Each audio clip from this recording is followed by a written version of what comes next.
Okay, guys. Hi. I hope you are here and you can see me. I need to check everything. Of course, is refusing to work as I wanted it to work in the technology. But hey, how would I know I'm on Facebook if it worked? So, if you guys are watching this live and you're joining me on Academic Writers Unblock right now, let me know. Oh, yeah, I see myself. So, hopefully, this is ongoing. So yeah. Oh, hi, Barbara. Nice to see you. Well, I was gonna. I tried doing a Zoom, but for some reason, I don't know. If Zoom and Facebook do not want to be good friends right now, but that's okay because in general, I don't have any big preset agenda for this. Let me see what Barbara is asking. Oh, I see that Barbara and Kathleen and Tiffany are all watching with me. Fantastic. So, hi, everybody. I just decided, as you all know, those of you who've been working with me before, as part of my approach, I really try to not show up always like so perfect. Now, I'm not trying to make this into an ideology of showing up messy, but you might see a little bit of this today.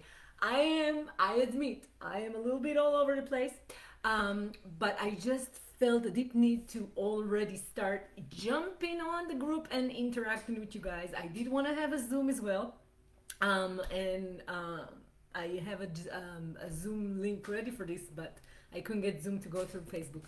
But that's okay, because here's what I want to say. It's not a lot. So I have been working, and those of you again who have been working with me, you know how much I love handwritten scheduling.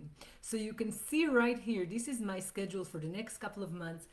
And I've been working on planning my next winter workshop, which is now I can share the details, but in a minute I will.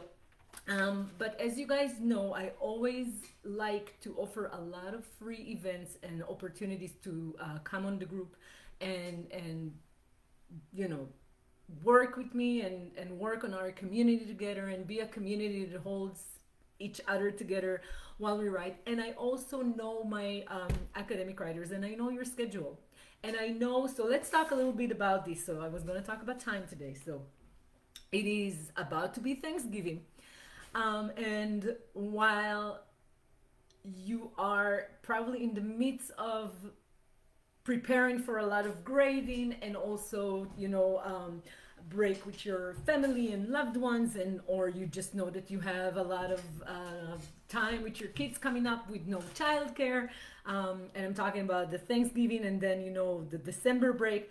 And while all of this is happening and there is so much intensity around the grading and around the teaching and around your students and around your children, if you don't have them other things in your life and your loved ones, you are also probably in the famous malaise of, oh my God, it's winter break and I'm going to have to write. And it's going to have to be a lot of writing because I've not been writing before and now it's time to write. So I'm familiar with this cycle. And while I'm no longer a citizen of academic employment and I don't have to be in this cycle, I have to admit that some habits die hard. And so I'm very much identifying with what you guys have going on. So the long and the short of it, the quick bulletin news here is that I will be doing more and more of these events here, definitely next week. During Thanksgiving week, I also have my kids at home, but I will be trying to do it. There will be more organized information about this. There will be some free events around the questions that you guys have been sharing with me and your votes that you have voted on the polling that I did. So number one, 42% of you expressed that you would love to work on scheduling, learning how to deal with time, learning how to stop freaking out about time and trying to get a little bit more control and clarity and kind of like a peaceful dance with time. So I'm going to offer the way I'm going to kind of approach this. Instead, probably I'm not going to do a week-long exhausting challenge. It exhausts everyone, but I will try to kind of come in and give specific tools, and I promise it will be a little bit more of a heads up, and you will be able to plan So from here on out, so Thanksgiving week, and then the weeks during December, there will be a lot of free events.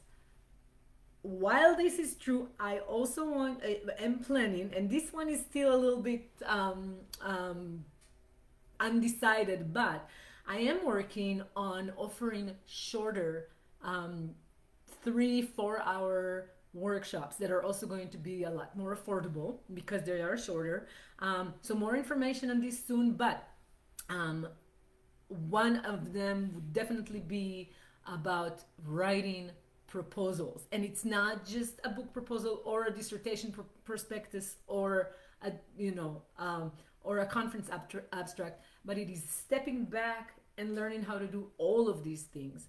And not only that, writing a proposal could be a useful tool for outlining, but also for drafting and finishing and polishing a piece of academic writing. So we will be doing a couple of workshops. Those would be a 1 day shorter workshops. So I don't have dates for this, but probably I have, the plan is around December. I'll try doing this on Friday, so maybe December 8th, maybe December 1st. We will see. I'm working this. I'm very excited about this program. I'm working on taking all the good stuff that we've been doing in all my workshops and a lot of the work we've been doing here for free, and kind of building this quick program that would really allow you to troubleshoot, crack, and hack your proposal writing. And this can help you really, even if you're stuck on a project that you're not now proposing. The way I work with writing a proposal is to provide you with the building block and an understanding of the relationship between the building blocks of an academic paper, because a good proposal needs to go through all those, you know, check all those boxes.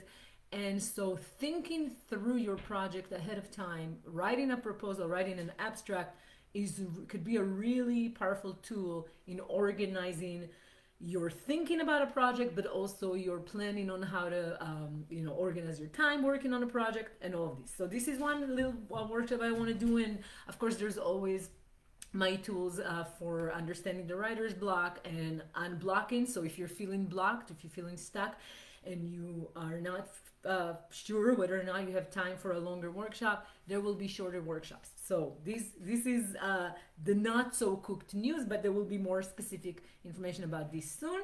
By the way, if you all have questions, I am looking at the chat, so feel free to write questions in the chat. It would be helpful, because it's always helpful to hear. I want to hear what you guys are working with in terms of what's going on in your teaching, in your life, in your am I right about the dynamic of the academic schedule coming to this kind of, it's coming to a dead heat around. I always, I remember around Thanksgiving, it's like, now you have a break, but you also have a lot to do, and you also are putting a lot of pressure on yourself to produce. So I want to be here for you during this time. So let me know if you have questions.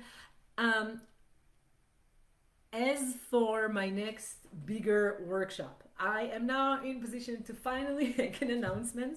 Drum roll.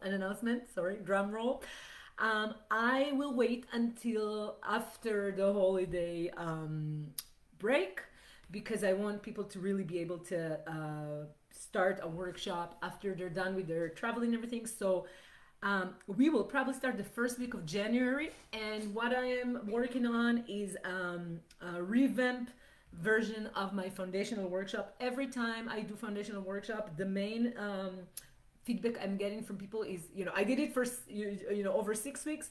People said we want it to be longer. I did it over 7 weeks. People said they wanted it to be longer. So I am trying to see if I can do it for 10 or even maybe 12 weeks, maybe with breaks, but also adding components of working on your project while doing foundational. So a quick recap for those of you who have not taken foundational, have not heard of my foundational workshop. That's my signature workshop that helps you completely reinvent and detoxify your writing life, right? So my quick spiel, right? And it's easy now because I'm in I am in proposal writing for my book on this. So when you write a proposal, you are ready to do your elevator pitch. So my pitch is this: if they were to try to create an environment that 100% would create a writer's block in any person coming into this environment, they couldn't have tried harder to do that uh, than academia, is what I'm trying to say. So academia creates an environment, in my opinion, that is the perfect storm to get every sane, normal person with a human heart, at some point, either completely blocked or perpetually kind of struggling with blocks and with motivation and with incentivization and with all of these things. There are a lot of attendant reasons to why that is, and of course I talk a lot about this in my YouTube clips, etc. And again, those of you who have done some work with me, but that's the basic premise. We are not trained as writers in academia. We are not, we're not offered any kind of substantial training on how to work at writing, on how to structure a writing practice that is regular, no drama, no nonsense, kind of sustainable, doable, practical writing practice. This is what I happen to excel at. I know how to teach you how to build your writing life so that it is supportive of your writing goals. And one of the key things that you have to do before you can actually start applying all the fantastic tools that I will teach you is to first understand that your first tool is you yourself and your own psyche. We end up so traumatized by our writing experiences, and we develop coping mechanisms that are bad habits like avoidance, and then binge writing to a deadline. I'm not telling you anything you don't already know, right? But these habits end up, backfiring and really hurting us. And so the first thing we do in my workshop, the first unit, is called Understanding the Psychology and Science of Writer's Block. If you look at most of the books on writing, on academic writing, that are dedicated to are targeted at academic writers, either don't even talk about the writer's block, or they go out of their way to actually deny that there is such a thing as writer's block. So I really believe that a lot of us are super blocked, and what happens when you have a writer's block tells us Victoria Nelson. Is it time already for me to start pulling books out? Here you go, Victoria Nelson. I love her book, on writer's block, a new approach to creativity. She talks about she defines a writer's block as a moment where you've made a decision not to write, but it is not a conscious decision. There's an unconscious part of you that kind of stopped, made you stop producing, usually because you're burnt out, stressed out, you're suffering, you're not enjoying, or whenever you come to your desk or whatever to go write, you are actually making yourself feel like shit. You're telling yourself horrible things about yourself, and your inner child, the part of you that's the most creative part, doesn't want to come out and play with you no more. So we start with understanding writer's block, and that it's not, I was gonna say it's not just an emotional thing. It is an emotional thing, and it's a very important part. Our emotions are a very important part of what we need to sort out for us to be successful as writers. So I'm not trying to dismiss this, but it's not just emotional. There's brain science. So I'm going to pull out this next book, Roseanne Bain, on Around the Writer's Block, using brain science to understand and resolve writer's resistance. And there's a lot of information in this book exactly on how the structure of our brains kind of sadly participates in this pattern. So we learn and understand both the psychology and the brain science behind writer's block before we can start resolving it, and then we start practicing tools to resolve it. So this is the first unit, and then we have a unit which again will be a longer, we'll spend more time with this, and it's about time, understanding timing. And again, the pitch here is that we usually try to control our timing instead of understanding our innate sense of rhythm and timing, and radical acceptance of what is really going on with our time and our energy. So we talk about time needs and energy needs. Now, when I say we talk about stuff in the workshop, and again, a lot of you watching are actually graduates of the workshop, you know that we don't, it's not just me lecturing at you. We practice a lot of really fantastic tools, practical, useful, doable tools. And you also know that, I don't force anybody to use any tool. It's always a question of finding the right tool for you and then making the, adjusting the tools to work for you. So then we really kind of redo your relationship with time, and we learn how to work with time from a different paradigm, right? Instead of trying to control the timing, becoming curious about what is the correct timing for you, what works best for you, what can best support what you need. But also, of course, as we hold steady that emotional turmoil of the block, and we start resolving and kind of getting clear about why we get blocked and how we get blocked, we become a little by little, we become kind of, we can tolerate more the engagement with the tools that are the time management tools, right? I never want to start with time management tools because I'm just going to feed your block, right? If I will take somebody that's super blocked and say, well, you just need to sit there and you need to plan and you need to show up. You can plan and plan, but you will never show up, right? So we start by just like kind of taking a collective deep breath. And my advisor used to say, first we come down and then we think. So I love that. So we first come down together as a group, and we also see each other in the group, and we see that we are not alone. We share a lot of these things. So all of this, I'm describing now the foundational workshop that I'm going to be offering again, January 1st. And there will be a lot more information coming about that. But if you have interest, I want to also remind lovingly and gently to everybody that while these are paid opportunities, and the pay, I don't know the price exactly yet, but there will be an early bird special of that. I also want to remind everybody that through the generosity of our fully paying faculty members who are using research money, I always offer for every fully paying member that is using their research money, I turn around and I offer a scholarship, or not a, maybe one person gets to have to attend for free, but usually a scholarship means you get a deep discount, or I would work with you to get a payment plan. But we get a wonderfully diverse group of scholars usually that are diverse geographically, diverse in terms of gender, race, anything you can think of, religion. We have people from all over the world, and we were able to do that because some people are paying a lot less and some people are paying what the price is, and together we form a community of support. And I love that about my workshops. So I really hope that we can do that again for foundational.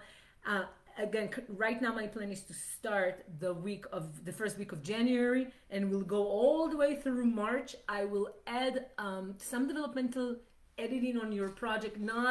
We will not be reading 25 pages from each other like we do in advanced workshop. And by the way, if you have interest in advanced workshop, I will do this in the spring after we do that, so in April. But we will be maybe exchanging smaller products, but I'm trying to also involve us reading each other and actually working on a product while we also recreate your writing life. So that is gonna be in January. Before that, I'm going to be here a lot more in the next couple of weeks. There will be free events, there will be check-ins there. I will also want to hear what you guys if you have questions, or if you want to express desire to do certain things together. I'm happy to cover topics that have not been covered yet. And there will be shorter one-day workshops, and those could also be fun refreshers for people who are graduates of the workshop. who've already taken either foundational or advanced or both. And I do have people who come back and take foundational again. Now, the reason, I want to talk a little bit about that. The reason that it helps to take the workshop again and again is that, I've been doing this for decades now, right? But like in this particular way through my business for at least 5 years now, you do turn a corner on your writer's block and you turn a corner on your bad habits when you work consistently in the way that I teach. But it's not something that you forever, I don't think there's a moment where you stop, you just stop being blocked and you go on working forever in like it becomes easy. Writing it can become more joyful. But actually, good writers, and academic writers I find that we are pretty good writers. And what I'm trying to say about this is that good writers always want to challenge themselves on the next project, right? Otherwise, you get bored. So as you continue to work, you take on more challenges, and the work of constantly being mindful and aware and cultivating of your writing practice is part of having a writing practice, right? So it's part of your writing practice to journal about writing, to think about writing, to plan your time, to check in with yourself. What do you need? Are you meeting those needs? Are you being hard on yourself? Is there a crisis in your writing life or somewhere else in your life that is making you kind of relapse to bad, go into bad habits, etc., etc. So it makes a lot of sense to continue and check in and doing, these tools and working with them. And again, a lot of people who have taken the workshop tend to come back and take them again. So let me see. I don't see anybody writing a question, although it's really nice to see all of all the friendly faces that are watching. I wish we could go on the Zoom. I actually, if you guys want to, let me see. I'm trying to see if I can write a comment. Well, yeah, I can write a comment. Let me see. So here is the Zoom link. If you guys want to jump on it, let me start that meeting though. Hang on. So I'm going to go on the Zoom, and if you guys want to jump on the Zoom, of course, I'm going to be able to do it in a... sorry, my computer is going crazy. All right, hang on. Let me go. I'll go to the Zoom. I'll start the meeting there, and if you guys want to jump even just to say hi, then that would be great. So I'm starting the Zoom meeting. I did place the Zoom link. Recording in progress. It's now recording. Okay. I placed it in the okay. Oh, and I say we're not seeing you. Okay. So if I hear people going into the Zoom, I might just say goodbye here on the live and go see there. There you go. I'm seeing people are entering the Zoom. Okay, I'm admitting. All right, so I'll stay here a little bit. I wish I could. I don't know why I can't go through the Zoom to be live on Facebook, but hi, Sabina. So if you guys are on the Zoom, just wait a little bit until more people join the Zoom, if that's okay. All right. So, okay, I'll just write that on the Zoom chat. Okay, hang on. Hang on. All right. So, guys, if you are on Facebook, I welcome you to jump on the Zoom link if you want to see. Yael says, I'll come to the Zoom, but I need to update. Oh, you need to update the Zoom. That's okay. And again, I don't know if more people are still watching. So if you guys are just joining, and if you're watching this, and I know that people will watch the live Facebook in different times. There is now the Zoom link is on in the comments, and I will just go to the Zoom in about 2 more minutes, and I will end the live here. Now I know this is messy, but this is okay because again, I really was struggling all day today because all the things I wanted to already have ready are not ready, and it's I'm working with other people as well. The links are not ready, and this is not ready, and then I thought I had all the dates, and then I understood I don't have all the dates. But so what? All right, like I could be here just yanking my hair, which I did a little bit of, and I got like really frustrated that it wasn't as perfect as I wanted it to be, and then I decided to remember what I stand for and be like, let me just show up not so perfect. Okay, I see some people are on the Zoom. If you guys are still watching and you want to join, please do. I'm gonna go to the Zoom now and end the live. Again, just to recap, there will be free events and free things throughout Thanksgiving and the December, the month of December break, and then there will be a couple of one-day workshops, and then there will be the big foundational workshop where you're invited to really take a deep delve. It's going to be like 8 to 10 weeks. I'm still trying to figure out, but I know that it's going to start January 1st. So if you have questions, comments, concerns, and things you want to know about that, I'm always here. You can always, chat with me or email me. You know my email, you know my chat. I'll post them again. And I'm ending the live and I'm going to the Zoom. So if you guys want to join us on the Zoom, come jump over there and we'll just be able to say hi and hear what's going on. Bye bye.